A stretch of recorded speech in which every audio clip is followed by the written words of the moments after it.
Welcome to Veetu chef cooking channel. இன்றைக்கி நம்ம பார்க்க போகிற ரெசிபி கொள்ளுப்பருப்பு குழம்பு. இதை எப்படி சமைக்கலான்னு பார்க்கலாம் வாங்க.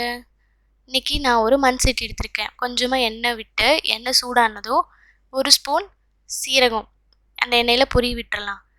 எண்ணெயில் சீரகம் பொரிஞ்சதும் நான் இன்றைக்கி கொஞ்சமாக கொரியண்டர் சீட்ஸ் எடுத்து இடித்து வச்சுருக்கேன். அதையும் போட்டு இந்த எண்ணெயில் பொரிய விட்டுறலாம். உங்களுக்கு கொரியண்டர் சீட்ஸ் ஸ்மெல் பிடிக்காதுன்னா கொரியண்டர் சீட்ஸ் போட வேணாம், வெறும் சீரகம் மட்டும் போட்டுக்கோங்க. நம்ம நல்லா மிக்ஸ் பண்ணிக்கலாம்.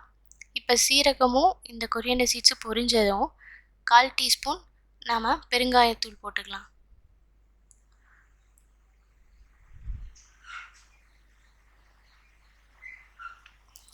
இப்போது நாம் அந்த எண்ணெயில் நல்லா மிக்ஸ் பண்ணிக்கலாம் பெருங்காயத்தூள் போட்டதும். இப்போ ஒரு கைப்பிடி பூண்டு எடுத்து 2ஆக கட் பண்ணி வச்சுருக்கேன், அதை போட்டுக்கலாம். இப்போ 2 கைப்பிடி சின்ன வெங்காயம் 2 கட் பண்ணி வச்சுருக்கேன், அதையும் போட்டு நல்லா கிளறி விட்டுக்கலாம். நம்ம கொஞ்சம் வணக்கணும், நல்லா வணக்கிக்கலாம். இந்த வெங்காயம் பூண்டை நல்லா கிளறி விட்டுட்டு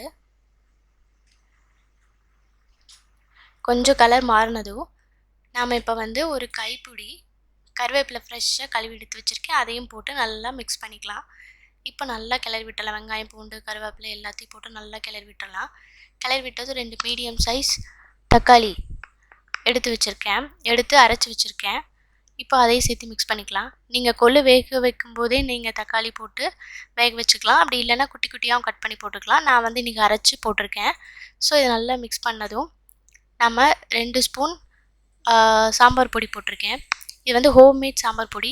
உங்கள் கிட்ட என்ன இருக்கோ அது போட்டுக்கோங்க. குழம்பு மிளகாய் தூள் இல்லைன்னா சாம்பார் பொடி எது வேணால் போட்டுக்கலாம், எல்லாமே நல்லா தான் இருக்கும். ஸோ எல்லாத்தையும் நல்லா மிக்ஸ் பண்ணிக்கலாம். இந்த பொடியோட பச்சை ஸ்மெல் போகிறத கொஞ்சமாக வாட்டர் ஆட் பண்ணி கலந்து விட்டுருக்கேன். கலந்து விட்டதும் ஜஸ்ட்டு ஒரு 2 பாயில் வர வரைக்கும் விட்டுடலாம்.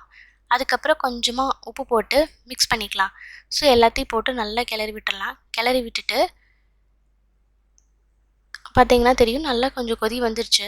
இப்போ கொதி வந்ததும் கொள்ளு போட்டுக்கலாம். நான் இன்றைக்கி 150 கிராம் கொள்ளு எடுத்திருக்கேன். எடுத்து நைட் ஃபுல்லாக ஊற வச்சு ஒரு 8 விசில் எடுத்து கடைஞ்சி வச்சுருக்கேன். ஸோ இந்த கடைஞ்சி அந்த கொள்ளை போட்டு நல்லா இந்த மிக்ஸ் பண்ணிக்கலாம். இதோட போட்டு நல்லா கிளறி விட்டுக்கலாம். இந்த மசாலா கொள்ளு எல்லாமே கிளறி விட்டுக்கலாம். கிளறி விட்டுட்டு கொள்ளு வேக வைக்கும் போதே நம்ம கொஞ்சமாக தண்ணி எடுத்து வச்சுருக்கேன். அந்த கொள்ளு தண்ணியும் இது கூடவே நம்ம சேர்ந்து ஆட் பண்ணிக்கலாம். சேர்ந்து ஆட் பண்ணி இந்த தண்ணி கொள்ளு எல்லாத்தையும் சேர்ந்து நல்லா மிக்ஸ் பண்ணி விட்டுறலாம். நல்லா மிக்ஸ் பண்ணிவிட்டு ஒரு 10 மினிட்ஸ் நம்ம நல்லா கொதிக்க விடலாம். கொதிக்க விட்டு பார்த்திங்கனாலே தெரியும், நல்லா கொதி வந்துருச்சு. எண்ணெய்லாம் தனியாக பிரிஞ்சு வந்ததும் நம்ம ஃப்ரெஷ்ஷாக கட் பண்ணி வச்சுருக்க அந்த கொத்தமல்லி தலையை நல்லா தூவி விட்டுக்கலாம்.